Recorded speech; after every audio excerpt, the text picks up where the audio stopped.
A legislator from South Africa named Sivuguru is furiously offended by the beautiful facade of the Parliament building in Cape Town. Constructed initially as a monument to British colonial control, it later came to represent the repressive apartheid state. But when the first democratically elected delegates from every ethnic group came in 1994, it reappeared as a ray of optimism. After enduring a 2-day fire in January 2022, the structure has been transformed into a beacon of optimism for the country. The South African flag hangs from a pole, and Corinthian capitals rest on white neoclassical pillars embellish the structure. Clapping her boots on the cobblestones, Gorub makes her way to her office in the still intact administrative side of the building complex, dressed in a camel brown overcoat. 30 years of inadequate leadership. The most developed economy on the continent, South Africa's, is in danger of collapsing because of poor economic management and incompetent politicians. The African National Congress, ANC, has numerous delegates who show little concern for the interests of the public, resulting in a state of disorder in the country's governance. Due to the mistakes of the ruling class, more than half of South Africa's 60 million people live in poverty, and 6 out of 10 young people do not have a job. This has created a serious political and economic crisis. With more than 500,000 violent deaths since apartheid ended, the nation has one of the highest murder rates in the world. For the fiscal year 2021-2022, the Auditor General found that 219 out of 257 municipalities had dirty audits. Many cities and towns also have administration, education, health, and infrastructure issues, as well as inadequate or malfunctioning sewage and waste collection systems. Public office holders were forced into bankruptcy after the scale of their looting from state-owned businesses and organizations was exposed by an independent investigating panel. Despite making several promises, President Cyril Ramaphosa has not followed through, presumably out of fear of being overthrown by the kleptocrats in his own party. Taking funds from the general populace, the primary electrical utility of South Africa, Eskom, and the railway operator, Transnet, have experienced substantial losses as a result of theft, sabotage, incompetence, and poor management. Every day these hiccups cost the economy more than 45 million euros. Government officials, according to the former CEO of Eskom, were part of the cartel that embezzled money from the company.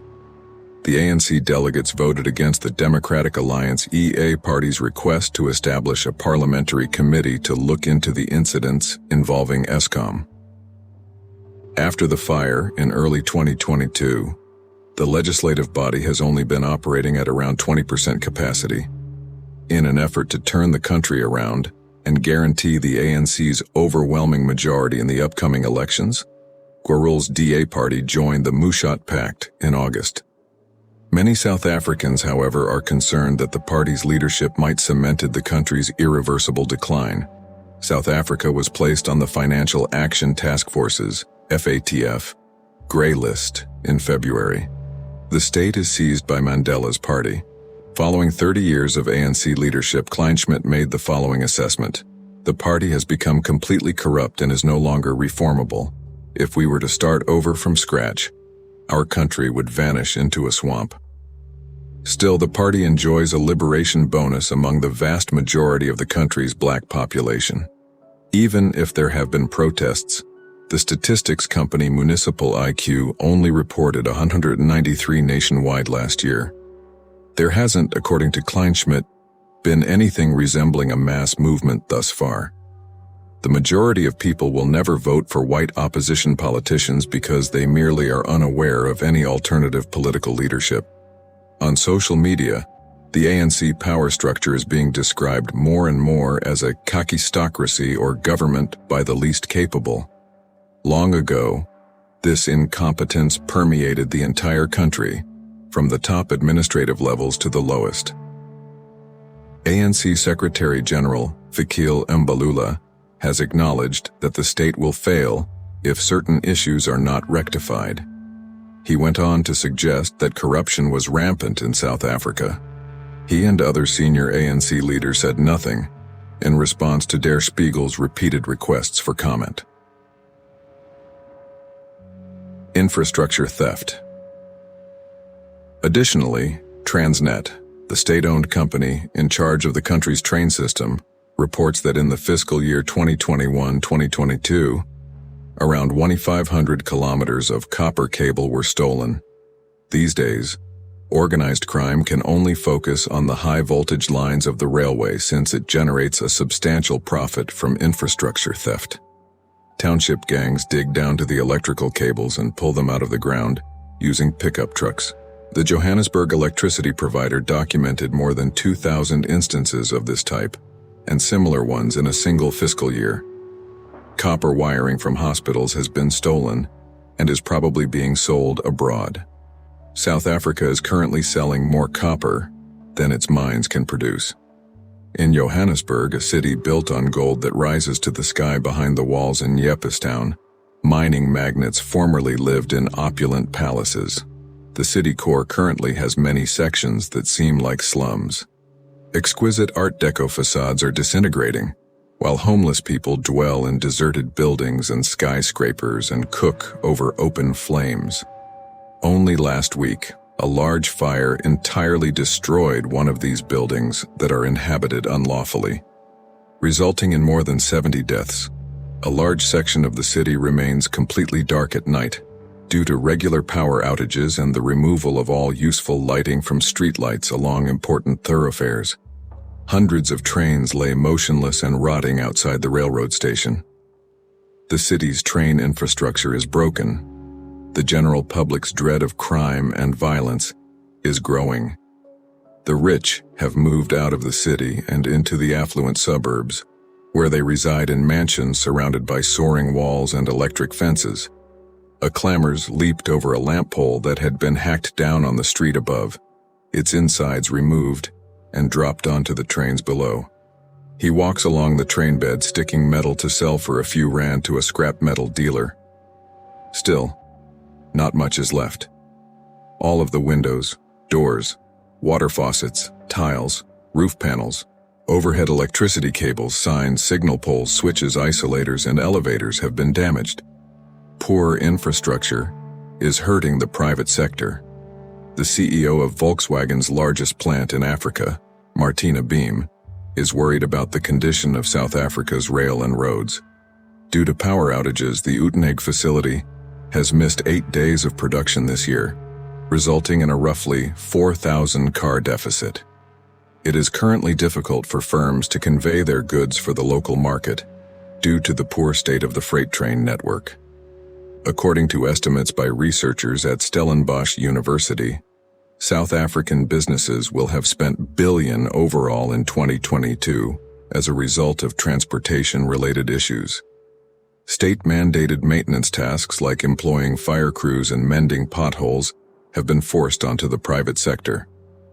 In the Kepperha region, companies have adopted 76 schools, substations, water pipes, broken roads, and stoplights.